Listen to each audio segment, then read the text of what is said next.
Hey, it's Craig. I just wanted to let you know that you can listen to Canadian History X early and ad-free on Amazon Music, included with Prime. Hey everyone, Craig Baird here. Before I begin today's story, I want to take a moment to ask you to check me out on Patreon. There are several tiers with great benefits, including ad-free episodes delivered early to patrons. You can also donate directly to the show at www.canadaehx.com through Buy Me a Coffee or through e-transfer at crwbaird@gmail.com. Donations help keep the show going. I've also released my first history book, Canada's Main Street, the epic story of the Trans-Canada Highway. You can find it in most bookstores in Canada and through online retailers. You can find the links for Patreon, donating, and my book in my show notes. Okay, let's get to the show. It is April 21st, 1951. On the ice playing for the Toronto Maple Leafs is a young hockey player that accomplished what so many others have only dreamed of. And tonight would be one of the greatest nights of his life. It would be the last goal he ever scored, the one that won the Leafs the cup. They didn't win another till 1962, the year the young player's body was discovered. He had disappeared that summer on a fishing trip. And no, I didn't steal this tale from a hockey card. I'm Craig Baird, and this is Canadian History X, and today I bring you the story of a man that inspired the lyrics to one of Gord Downie and the Tragically Hip's most famous songs. This is the mystery of Bill Barilko. Timmins is a mining city in northern Ontario. It is the hometown of the most famous Canadians in the world. Maurice LaMarche, the voice of the Brain on Pinky and the Brain, and Kif Kroker on Futurama, well, he grew up there in the 1960s and 1970s. Paul Bellini of the Kids in the Hall fame often called himself the most famous person from Timmins, and he might have been until someone else rose to fame in the 1990s, Shania Twain. For hockey fans, the most famous player to be born there was likely Bill Barilko. He was born on March 25th, 1927. His parents were both immigrants who arrived in Timmins because of the abundant work the mines provided. The couple had 3 children. Alex was the first, followed by Bill and then Anne. Now, like many young Canadians, Bill Barilko fell in love with hockey as a kid, and his favorite team was the Leafs. Now, despite being 550 kilometers north of Toronto, every Saturday night he was transported to Maple Leaf Gardens through Foster Hewitt's legendary radio play-by-play. He listened to the on-ice heroics of Syl Apps, Joe Primo, and King Clancy. By the time he was 4, he was celebrating along with the team when they won their first Stanley Cup, and that ignited the spark to a dream. Before going to sleep every night, little Bill Barilko imagined himself hitting the ice wearing the Leafs jersey and lifting the Stanley Cup after winning hockey's ultimate prize. On those cold winter nights around the radio, Bill acted out the game he heard over the airwaves like his older brother. And for many kids, the dream ends soon after. But Bill Barilko was different, for he had talent. When he first joined a hockey team, coaches made Bill Barilko a forward, and to succeed he needed strong skating, including speed and agility, something Bill lacked at the time, so coaches moved him to the net. But he hated being in goal. This was the era before masks, and more than a few goalies stopped the puck with their faces, so it isn't really hard to see why he didn't like it. He wanted to play hockey, and by the time he was put on defense, he knew he was running out of options, so it didn't take him long to excel in this new position. Now, he moved up the community leagues and soon became one of the best young defensemen in Northern Ontario. He not only had the skills to succeed, he had an edge. A fierceness and courage that meant he could take on the worst of the opposing teams threw at him. And funny enough, these skills were on display the first time that Bill Barilko made national news. But it wasn't for hockey. It was for an attempted rescue gone wrong. In November 1937, Bill Barilko was out riding his bike alongside his pal, Donald, near a lake just outside of Timmins. They went out onto the frozen lake, trusting that the ice was thick enough. Donald disappeared when he went through the ice, and Bill Barilko ran out to his friend's rescue, but in his attempt broke through as well. A man nearby heard Barilko yelling for help and raced out with a ladder as another boy ran towards them and also fell through. 3 children were now fighting for their lives in the frigid waters. The man hurried to save them, but the ice gave way under him too. Thankfully, the fire department arrived at that moment to save all 4, and Barilko was saved from a watery grave. Apart from the near-death experience, Barilko's early life was otherwise happy. That is, until the sudden death of his father, which left his mother Faye to raise the 3 children alone. The loss caused Barilko to become closer to his mother, who in turn worried for his safety whenever he hit the ice. And that was because it was clear he was going places. The Timmins Daily Press reported in 1944, Chuck Gimet, who handles Timmins Air Cadets, made no mistake when he picked up Bill Barilko from Holman Plumbers and found they couldn't make the best use of his services. The bespectacled rear guard, a brother of Army's Alex, is a real ice general, something the airmen have lacked so far, and adds size to the lineup that has a lot of midgets. Barilko proved himself as a defenseman in the Northern Ontario Hockey Association throughout the early 1940s, and after he conquered the North, Bill Barilko left home to begin his professional career in sunny California. Before the San Jose Sharks, Anaheim Ducks, Los Angeles Kings, hockey in California centered around the Hollywood Wolves. It was common to see Frank Sinatra and Bing Crosby in the stands, cheering on the team along with the team's mascot, Vera Ellen. The actress and dancer would go on to star in White Christmas in 1954, but at the time, she was already one of the biggest stars of the era. She would be at the rink rooting on the team that only existed for 5 years from 1942 to 1947, with great hockey talent including Cowboy Tom Anderson, Eric Doc Prentice, and Bill Barilko. And even though they had star power and good players, when Barilko joined the team, they were one of the worst in the league. But with his skills and talent, they quickly became a winning squad. Henry Hilliard was a teammate and said that Barilko could skate faster backwards than any man he ever saw playing defense. And in his first season with the Wolves, the team rebounded to a winning record and made it to the league final, and Barilko had 9 points and 103 penalty minutes in just 38 games. His grit and offensive output impressed everyone, and soon his favorite team as a kid came to call. Bill Barilko had caught the eye of the Maple Leafs. This was all happening during the original 6 era of the NHL, when teams had the rights to prospects in their geographical area. Montreal pulled from all of Quebec and parts of eastern Ontario. Toronto had much of Ontario and the other western parts of Canada. But most American teams could only access prospects in the United States. The only one that could really dip into the Canadian talent was Detroit, who could select prospects from southern Ontario. Now, this system gave Canadian teams a massive advantage since nearly every player in the NHL at this time was Canadian.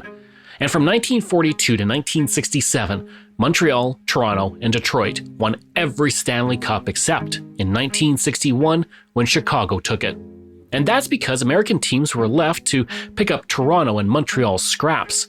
But those scraps were incredible because Canadian talent was stacked as well, with players like Stan Mikita, Glenn Hall, and Gordie Howe finding their ways to American teams. But Bill Barilko wasn't a scrap. He was a coveted prospect, and the Maple Leafs, who were in the process of rebuilding, seemed like a no-brainer to scoop him up. As the Maple Leafs prepared for the 1946-47 season, they were feeling the pressure.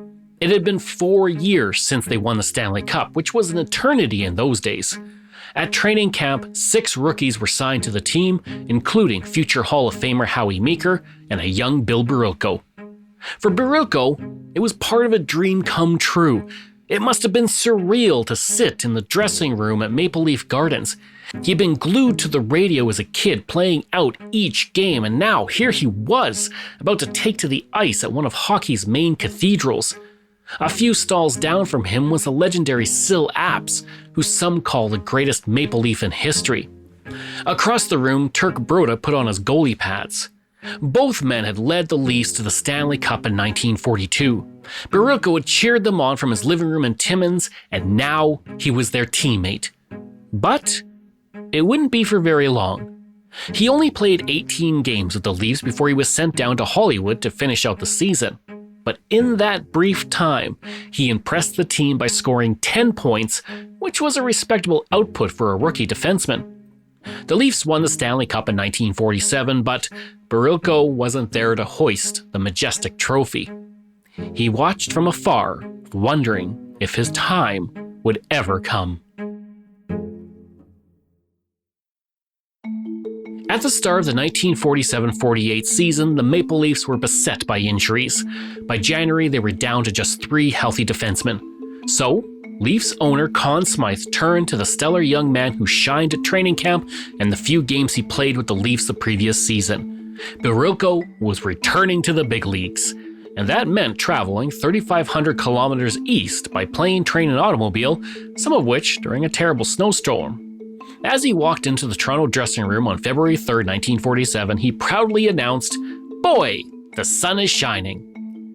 Barilko, the young and confident rookie, immediately became a favorite.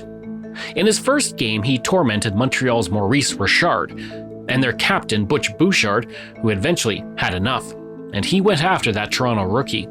But Barilko had something other rookies didn't, that edge of someone who had grown up in a tough mining town and didn't back down. It not only impressed his teammates, but fans as well.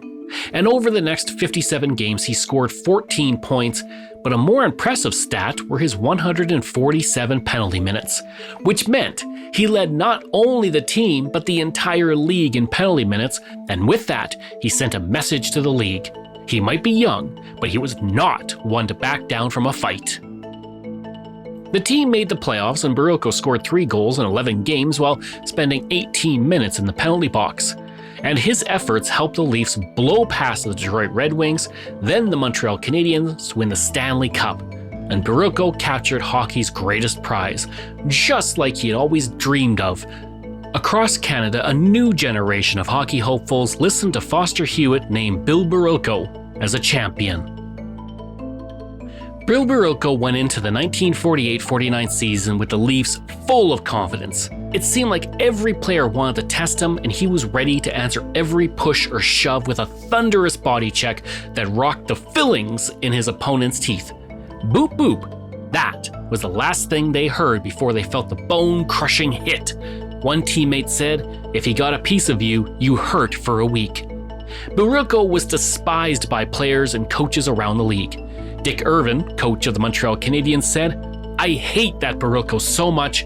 I sure wish we had him on the Canadiens." By the time his second full season in the NHL came to an end, the Maple Leafs were in 4th, and Barilko had 95 penalty minutes, putting him 9th in the league. Toronto was still in the playoffs, though, and the team barreled through their opponents, losing only 1 game on their way to a 3rd straight Stanley Cup. And for Barilko, it was another taste of glory. In 1949-50, Barilko had his best offensive season. He scored 17 points in 59 games while only spending 85 minutes in the penalty box. The Leafs made the semifinals that season, but lost in Game 7 to Detroit in overtime. And the winning goal by the Red Wings bounced off Barilko and went into the net. Detroit would go on to win the Cup, but this would not be the last time that Barilko would be involved in a championship-winning goal. And despite no one blaming him for scoring on his own net by mistake, he was, after all, in the wrong place at the wrong time. Barilko wanted to make amends. He went into the 1950-51 season with a vengeance, and he was hungry for another Stanley Cup. In 58 games, he scored 12 times and spent 96 minutes in the box as the Maple Leafs finished 2nd behind the Detroit Red Wings. And in the playoffs, they downed Boston 4-1 in the semifinal to face Montreal for the Stanley Cup. It would be considered one of the greatest Stanley Cup finals as every game went into overtime. And by Game 5, the Leafs were up 3-1. The nation was glued to the radio on April 21st, 1951, as Montreal and Toronto took to the ice at Maple Leaf Gardens, which was packed to the rafters with cheering fans. And it was a thrilling game. Montreal was leading the game 2-1 going into the final minute. With 32 seconds left, Todd Sloan tied the score with his second goal of the game and fourth of the playoffs. And the crowd was on its feet and were blowing the roof off the Gardens as the Leafs hit the ice for overtime. And at just under 3 minutes, Howie Meeker took a pass from Harry Watson and rushed into the Canadiens' end. He fired a shot at their goalie Jerry McNeil, who stopped the puck and fell over in the process. Meeker grabbed the puck as Canadiens defenseman Tom Johnson was ready to knock him into the boards, and he sent the puck through the crease to Watson. But it wasn't a clean pass. The puck bounced through various players until it seemed to magically appear in front of Bill Barilko. With a hard slap shot he'd become known for, he shot the puck towards the net, and for a split second, it seemed like time stood still. The puck soared over McNeil's shoulder and went in. Barilko had scored the winning goal, and the Maple Leafs were champions once again. The third Stanley Cup in 4 years for Barilko, and the Leafs' fourth in 5. Barilko was lifted onto his teammates' shoulders to the roar of Maple Leaf Gardens. It was the greatest moment of his life, and one that would become a fabled part of hockey lore. Bill Barilko had 3 loves: hockey, his mother, and fishing. His Maple Leafs were at the top of the hockey world, and Ontario had 250,000 lakes to choose from. Now, back in the 1950s, players had a longer off-season. Playoffs ended in April, but most players didn't make enough money to make a full summer off. The highest paid players brought in about $20,000 a year, or $236,000 today.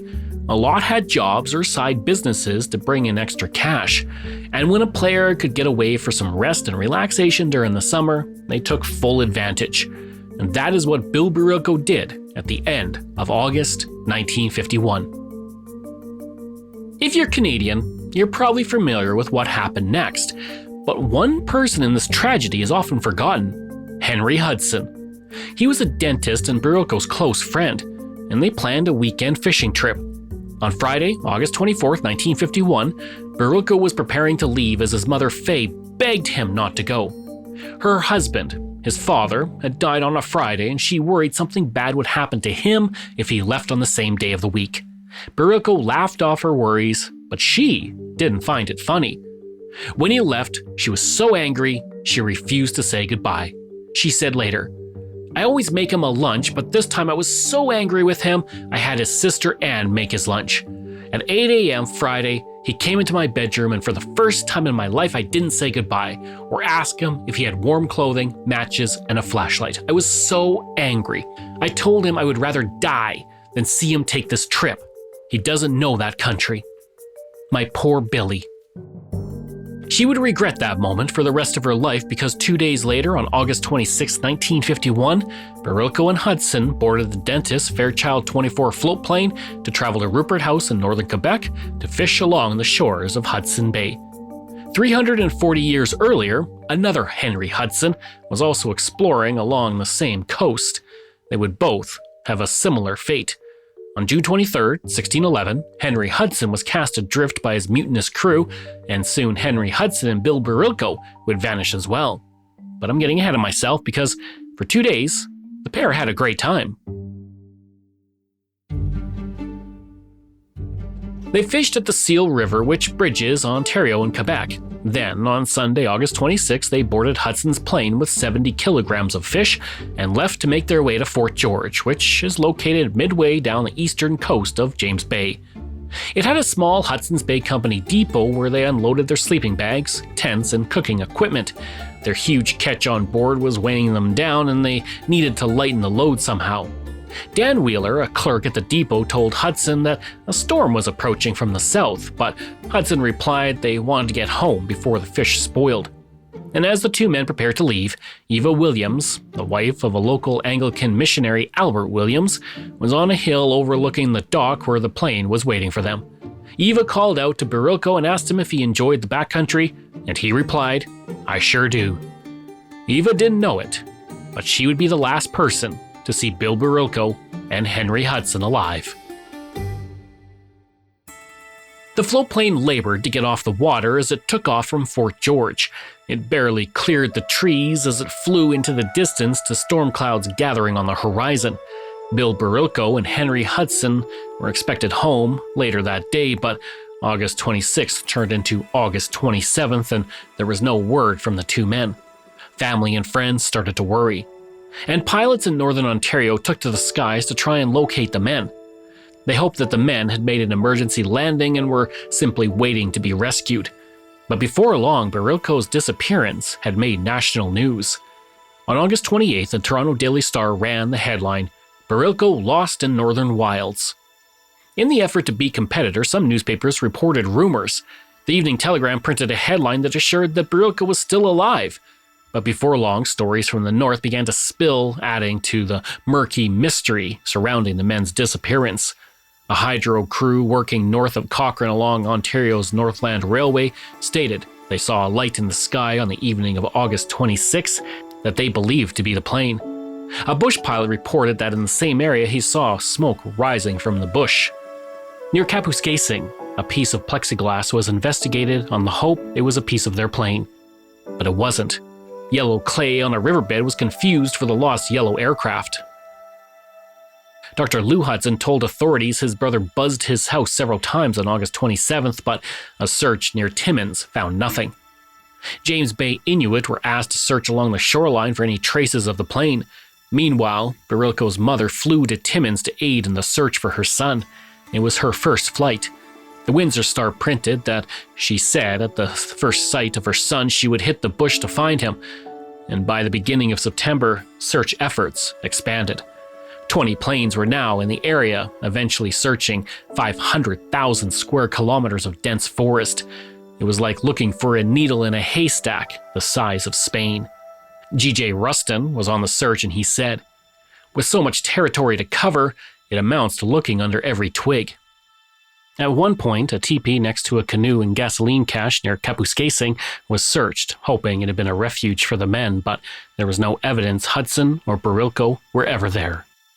On September 7th, an RCAF Dakota plane crashed during takeoff in the search, injuring 2 men.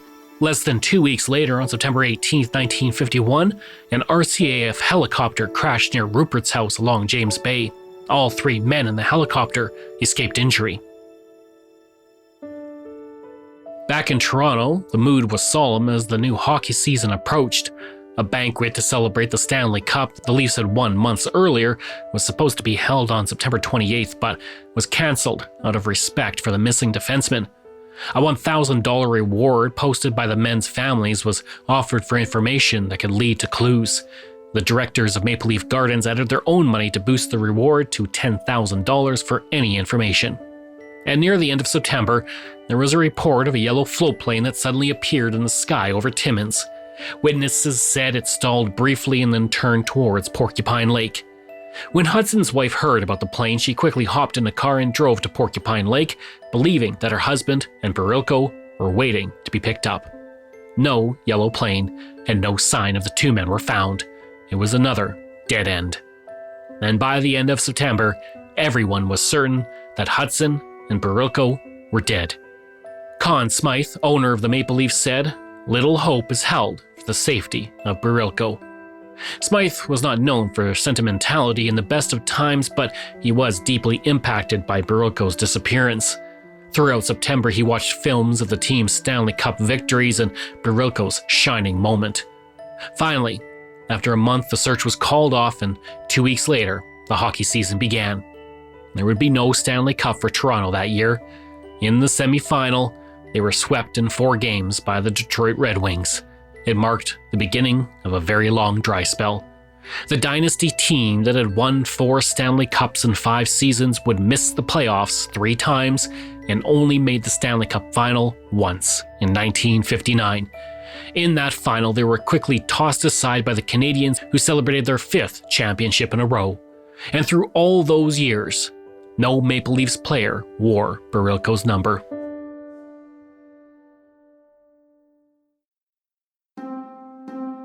A decade after Barilko disappeared, everyone had moved on but his family. And rumors spread. Some said he wasn't dead, he was just living the high life. He had smuggled gold out of northern Ontario with Hudson to some tropical destination. Others claimed he defected to the Soviet Union where he was teaching the Russians to play hockey. And as time passed, the mystery grew until April 22nd, 1962, when Toronto defeated the Chicago Blackhawks to win the Stanley Cup. It had been 11 years and 1 day since Barilko scored that famous goal, but there was little mention of him in the paper. His story had long since faded. But Barilko refused to be forgotten, and a few months later in June, Gary Fields was in the air in his helicopter 100 kilometers north of Cochrane, Ontario, doing a routine flight for lands and forests. He had done this similar route dozens of times, and it was a beautiful late spring day when he saw something in the trees glinting in the sunlight, and almost as soon as he saw it, it vanished. It seemed like an illusion, but something told Fields there was more to it. He was sure he had seen what looked like a crash site. It nagged at him, and that night he had trouble sleeping. The next day, Fields told some friends what he saw, and a few days later, he had convinced enough people for a new search of the area. On July 6, 1962, searchers reached the site and found a half-buried and heavily damaged Fairchild 24. Inside, there were two skeletons, Hudson and Barilko. Both men had been killed on impact, still strapped into their seats. No smuggled gold, no defection to the Soviets, just two men who died in a plane crash. But what puzzled those who found them was that the plane was facing north when it should have been facing south. The instruments showed it was in a nose-up position, which was characteristic of a takeoff, not a landing. The pontoons, which were supposed to be full of fish, or at least the remains of fish by this point, were completely empty. This is still a mystery. In Timmins, Barilko's mother was staying with her daughter and son-in-law when she got the news her son was found. Her daughter said, "When Bill disappeared, Mother never gave up hope for a moment." It wasn't a happy ending, but it was finally closure. His body could finally be laid to rest. The funeral for Barilko was attended by 100 of his loved ones, including several hockey players. His pallbearers included two former teammates, Alan Stanley and Harry Watson. On October 18th, an inquiry into the crash was held, and the cause of the crash, according to the Department of Transport, was pilot inexperience combined with bad weather. And as for the Leafs, they returned to their winning form throughout the 1960s. From 1962 to 1967, they won 4 Stanley Cups to establish a new dynasty. And for years, Bill Barilko's number 5 was one of only 2 numbers to be retired by the team. Other Maple Leaf greats were simply honored numbers and didn't have their numbers officially retired until 2016. Leafs goalie Turk Broda later in his life stated that Bill Barilko was the greatest defenseman who ever played in front of him. He said that only the surface of Barilko's true potential had been scratched when he died. But in his disappearance and subsequent death, he managed to inspire one of the most famous Canadian bands of all time. The Tragically Hip didn't just record great music, they also taught Canadians about their history and culture through song. And while working on the band's album Fully Completely, Gord Downie came across card number 340 from the 1991 Pro Set Hockey Card Series, which told the story of Barilko, and one sentence caught Downie's eye, quote, "It was the last goal of Barilko's score. He had disappeared that summer on a fishing trip, and the Leafs didn't win another cup until 1962, the year his body was found." With his lyrical flair, Downie was inspired to write the song 50 Mission Cap with the following lyrics, quote, "The last goal he ever scored, in overtime, won the Leafs the cup. They didn't win another until 1962, the year he was discovered." They didn't win another till 1962, the year he was discovered. On December 16, 1991, the Tragically Hip played 50 Mission Cap for the first time at Maple Leaf Gardens. The following year, on October 6, 1992, Fully Completely was released, and 3 months later, the single became one of the band's most popular songs. And even people who do not care about hockey now know Bill Barilko, and it's all thanks to Gord Downie.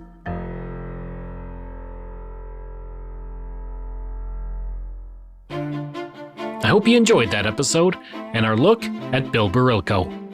This show is researched, produced, and written by me, Craig Baird, with the help of Dila Velasquez. Audio production and design by Rosalind Kufor.